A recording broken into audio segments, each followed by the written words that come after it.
It's pretty complex because it's not just neural network, but it's, like Hillary's saying, it's a lot of the data and how you do something with that data and how that data is then enriched in order to get the results that ultimately you want.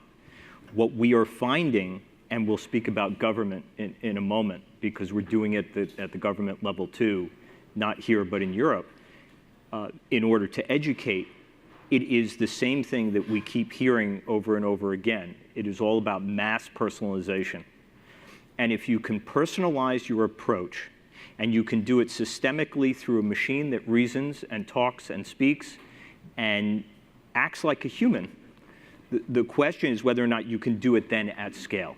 So you can take that data, you can break it down, you can enrich it, and that you can do it at scale in order to sift through volumes and volumes of information and do it very, very accurately and very quickly. Now, a neural network can do that and is doing it in many different industries today. You're using an example of a middle schooler who wants to be a football player.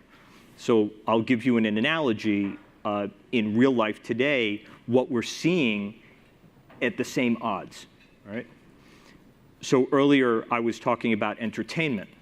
We work a lot on Broadway today, okay? Those are worse odds. 2 in 10 shows actually work. The average price to bring a show to market today to the stage is $22 million. Okay?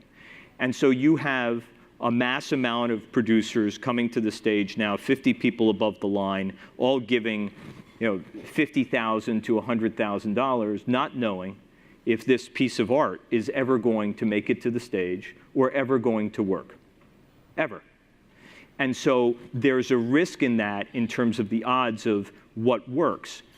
If we can take data of 127 years and we can sift through that data, and then we can determine whether or not there was an audience for a show that was like it, that appeared at the same time 55 years ago, on what stage, on what type of show, who the ticket buyers were, where they were, what they said about it, and all of that information, and then personalize the approach, we can determine whether or not someone can become a football player, whether they, not what's here in their heart, but certainly what they have the capabilities to actually do when we look at those characteristics.